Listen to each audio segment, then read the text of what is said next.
is a delight? And how can focusing on our delights help us live the fulfilling life we were meant to live?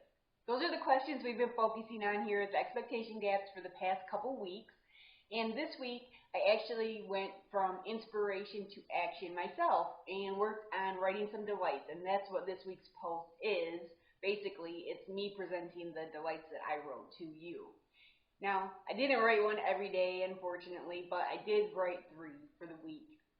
And if you're not sure what I'm talking about when I say a delight, go ahead and check out the previous post to this one, and there will be a link to that in the narrative post for this one. And check out that post and check out that video. There's actually my very first ever interview of Matt Bain, who wrote that post, because the post that describes what a delight is was actually a guest post. So today, we're doing something a little different here, because I'm actually doing this video with no script at all. It's the first time I've ever done a video with absolutely no script, so we're going to see how it goes. But I wanted to share with you my experience of journaling my delights, and I'm going to share at least one of the delights I wrote with you. We'll see how time goes. If I have time, I might read 2 of them to you here, but I'll definitely read one. So what I found from sitting down and writing a delight, so first of all, you write by hand, which I very rarely write by hand. I write notes by hand, and I actually outline. There's certain things I do like to write by hand, but it's more notes.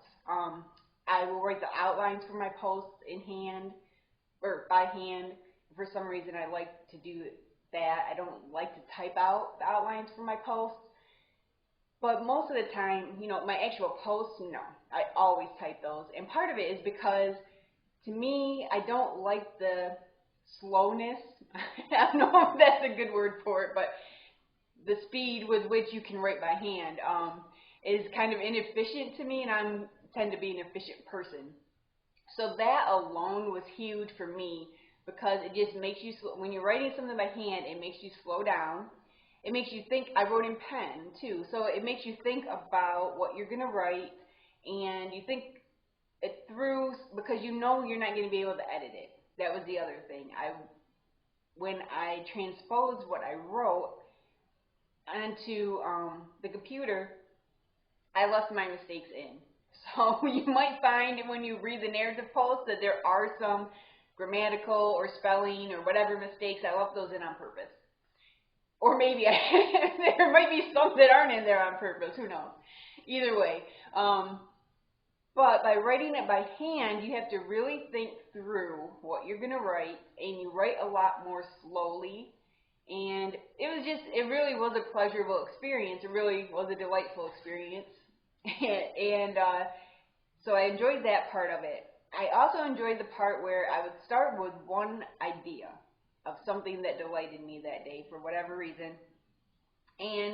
or got me thinking, something that made me happy, something that got me thinking in a different way, something I noticed that I pass by every day that I don't normally notice, things like that. And what I noticed was that I would start from one tiny idea, and as I wrote, it grew. And as Ross Gay says in his book, which this whole series is based on his book, The Book of Delights. As he says, the delights grow exponentially. So as you share your delights, even though I was only sharing it with myself by writing it down, but as you share your delights, they grow, because you start to notice other things. You start to notice connections between things that you normally wouldn't connect. And that's one way that I think that journaling our delights can help us live the fulfilling life we were meant to live. So I guess I've already named 2. So one way is it makes you slow down and really think about what you're doing and be intentional.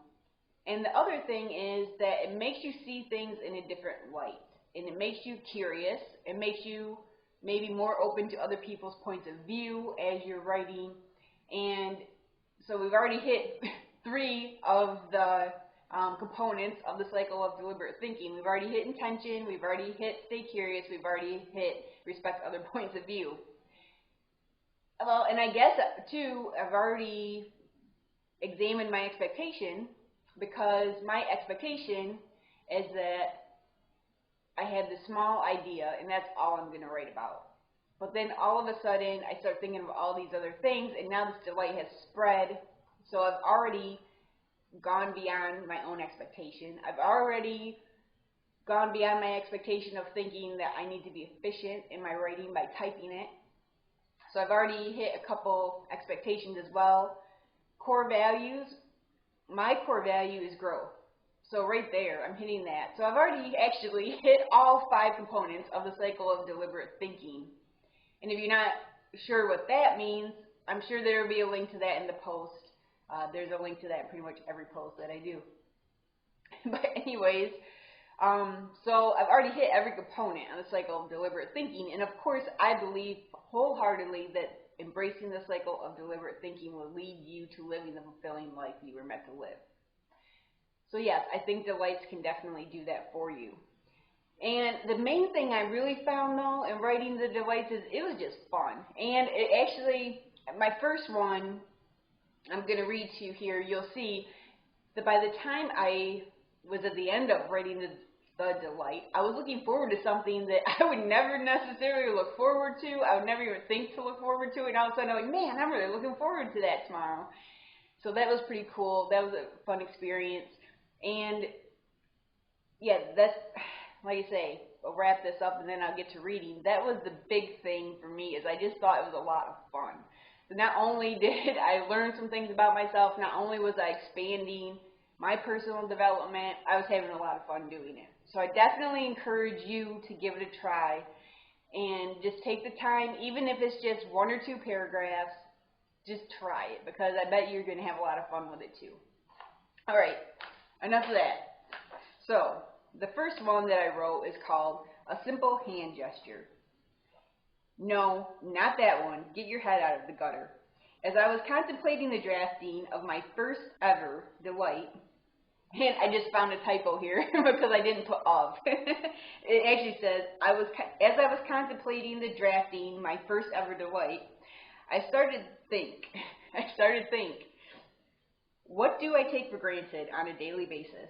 A small kindness that goes unnoticed. As Matt dubbed it in his post, an empathetic activity I observed a person doing. Then it hit me. The friendly wave through that drivers often give each other to signal, please, move ahead, it's your turn. Wow, it really is a delight when you think about it. It's a sign that someone in the world is acknowledging your existence, that they've learned to take turns and are empathetic to the fact that it is indeed your turn. Or, even if it's not technically your turn, even better, that someone is willing to put your needs, wants ahead of their own, if only for a moment. I quickly realized how many of these hand gesture delights I have the privilege of experiencing every morning when I drop my baby girl Emma off at school. She's 11 now and would quickly tell you she's not my baby, but we both know she is and always will be. Another delight. As you can imagine, drop-off traffic is coming into the school from multiple directions, with the end goal being to all end up in the same single file line, all heading in the same direction. I typically receive at least 3 hand gesture delights every morning, and I usually get to give 1 or 2 as well. Another delight. But my favorite one comes from the crossing guard, who... Here's another typo. But my favorite one comes from the crossing guard, who stand on guard at the end of the single file line every single day. Rain or snow, cold or hot, there she is, waving me through. And even better, if she has to stop me to let a group of 10 to 12-year-olds cross the road safely, another delight, watching these kids make their way in the world, I am sure to get a friendly wave through and a mouth thank you, accompanied by a humble smile. For some reason, that simple thank you is just so awesome to me. There is no reason she has to thank me. After all, she's the one holding the bright red stop sign. And what am I going to do, run over a bunch of kids who are making their way in the world? Then again, maybe not everyone gets a thank you. Maybe she saves them just for me. Maybe there's something in a way, another typo. Maybe there's something in a way I acknowledge her request for me to stop. Maybe we have some special connection. Okay, I'm almost certain that's not the case, but it's fun to think about nonetheless. And what if it were true? You never know. And therein lies the power of these small gestures. the wave through, the head nod, the toothy smile, the shared look of knowing, the holding of the door. The power to connect us with another human being, if only for a second. The power of feeling understood, if only for a second. The power of someone putting your needs ahead of theirs, if only for a second. As this delight comes to an end, I can't help but feel excited about seeing that crossing guard tomorrow.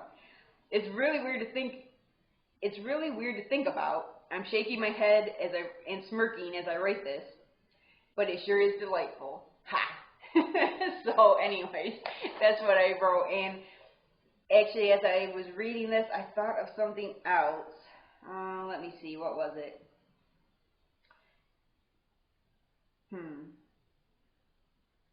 Shoot, now I'm not going to think of it. Oh, because I was pointing out the typos, and that was another fun thing I think about doing this, is you go into it with the intent of knowing you're not striving for perfection, and you're just striving to get your thoughts out in as pure a way as you can. And so it was fun for me to go into it with that attitude instead of trying to make it, I mean, I know my posts aren't perfect, but obviously I do usually try to get them to be as close as they can be. And so it was fun to not go into it with that kind of attitude, and took a lot of the pressure off. And so that was actually another fun part about doing the delights.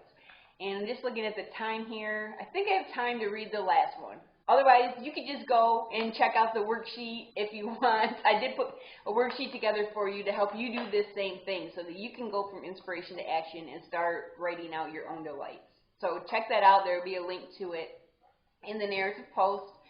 Otherwise, if you want to stick around, I will read one more delight to you. So this one's pretty fun. Oh shoot, but I didn't even print the whole thing out. So, okay, I'm going to have to pause a minute, and I'm going to have to get the end of this one, and I will be right back.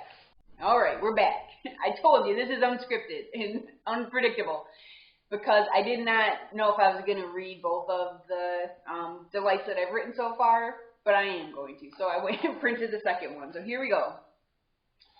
A dress with no pants?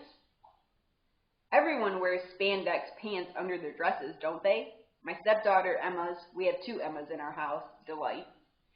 Question, upon presenting herself to my husband and me in her freshly purchased winter formal dress. What prompted this odd and oh so innocent question? Our immediate reaction to the length of this sexy red dress we were seeing for the first time. But upon further inspection, the dress isn't short at all, if it weren't on our 16-year-old daughter, who we still think is like 12 maybe. After the initial shock of seeing this beautiful, almost woman in front of us, I realized the dress was entirely appropriate and said, just be sure not to bend over. Insert the spandex pants question here. And the statement that she always wears spandex pants under her dresses. To not do so would be gross. Why wouldn't you wear spandex pants under a dress?